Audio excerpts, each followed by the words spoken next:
अपनी ही फैमिली को आखिर कैसे दगा दे सकते हो आप? Good morning. Good morning dear. आज जल्दी कैसे उठ गई और ऊपर से तैयार होकर भी आई हो? पता है आज मैं बहुत कंफ्यूज थी, इसलिए खुद को बिजी रखना था और इसीलिए मैं इतना तैयार होकर आई हूँ ताकि मैं खुद के लिए थोड़ा सा वक्त निकाल सकूँ। आज तो ब्रेकफास्ट के लिए भी मैं पजामे में नीचे आ गई। कहीं तुम धीरे धीरे मेरे जैसे तो नहीं बन रही हो, या मुझे ऐसा लग रहा है? वैसे मुझे चेंज पसंद है। बैठना, जानती है मैं यास्मीन जैसे भी बन सकती हूँ। मैं वो कभी होने नहीं दूंगी। कम ऑन, अब मुझे बता दो, तुम सोई क्यों नहीं? कोई खास वजह नहीं है, लेकिन आजकल जो भी हो रहा है यही वजह है शायद। एक दिन बिना कुछ हुए गुजरता ही नहीं है। हर कोने में, हर कमरे में कुछ ना कुछ प्रॉब्लम होती ही रहती है। अजीब बातें, बेतुकी बातें, दिमाग खराब हो रहा है। लेकिन डियर, तुम्हें तो यास्मीन और पापा की भी फिक्र थी ना, और होनी भी चाहिए, नेचुरल है। लेकिन वो वापस आ गए, और वो भी सही सलामत। एक्चुअली बात वो है ही नहीं। आपको याद है आपने मुझसे कहा था यास्मीन पे कभी भरोसा मत करना। अगर वो डैड के साथ शादी नहीं करती तो वो एक्ट्रेस बनती वगैरह। मुझे लगता है मुझे डैड के साथ बात करनी चाहिए। वो यास्मीन से बहुत ज्यादा अटैच्ड है। किडनैपिंग के दौरान मैंने डैड की हालत देखी है। डैड अंदर से पूरी तरह हिल चुके थे। मेरा मतलब है, मुझे नहीं पता कि डैड को यास्मीन से इतना प्यार करना चाहिए या नहीं, या फिर इतना भरोसा करना चाहिए या नहीं। ऐसा लगता है कि डैड उसके लिए कुछ भी कर सकते हैं। लेकिन अगर यास्मीन ने डैड को थोड़ा भी हर्ट किया ना, तो डैड पूरी तरह टूट जाएंगे। क्या तुम्हें कुछ पता है? नहीं पता नहीं, लेकिन ये सोच के ही बहुत डर लगता है कि मैं डैड को कहीं खो ना दूं। अब मैं बड़ी हो चुकी हूँ, मुझे अपने डैड को प्रोटेक्ट करना चाहिए। अब तुम बड़ी हो गई हो तो अपने डैड का प्रोटेक्ट करोगी? मेरी प्यारी बच्ची, देख के लगता नहीं तुम्हें इतनी फिक्र होगी, लेकिन वाकई में इमोशनल हो। वरना मैं कोई बच्ची नहीं हूँ। नहीं हो? नहीं हूँ।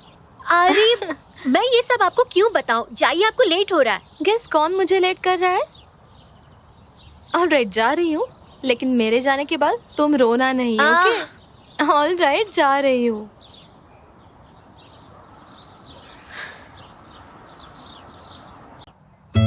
ये फरीदा तुम्हारा घर बर्बाद करके ही दम लेगी। कसम से मैंने उसे बहुत समझाने की कोशिश की, लेकिन कोई फायदा नहीं हुआ। उसने कहा कि अगर पैसे नहीं मिले तो आदम को तुम्हारे बारे में सब कुछ बता देगी। नेविन,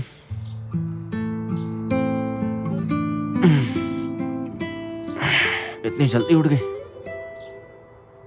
हाँ, नींद नहीं आ रही थी तो सोचा बेहतर ही होगा कि उठ जाऊं। सो भी जाओ नेविन, अब सब कुछ ठीक है। अगर ये सच ना हो तो, अगर चीजें बदतर हो गई तो?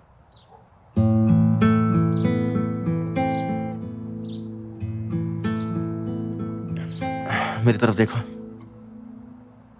मुझसे कुछ तो छुपा रही हो, चलो बताओ।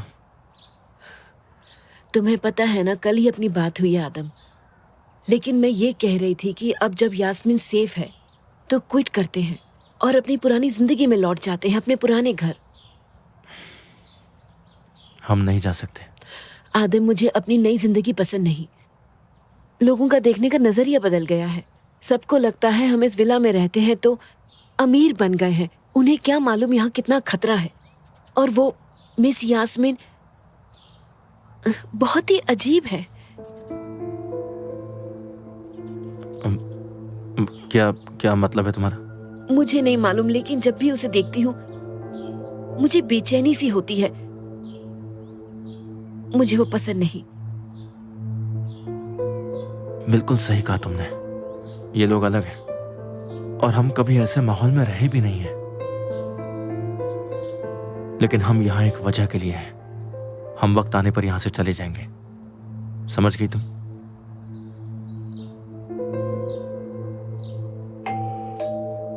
समझ जाऊंगी।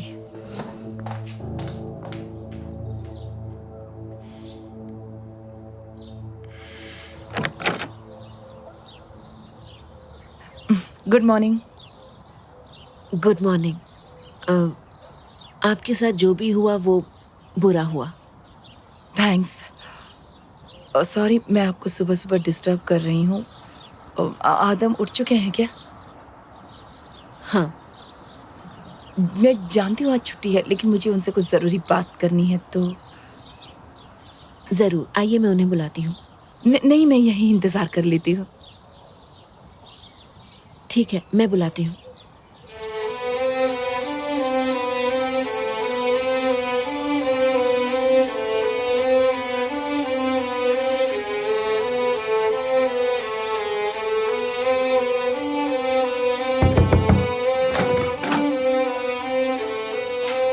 मिस यास्मीन आई हैं, दरवाजे पर वेट कर रही हैं, कुछ जरूरी बात करनी है।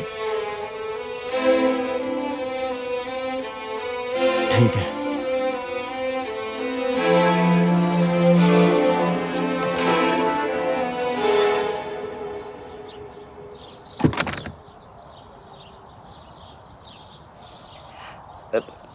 मैंने बहुत सोचा और मुझे लगता है कि तुम्हें मालूम होना चाहिए कि मैंने ये सब क्यों किया।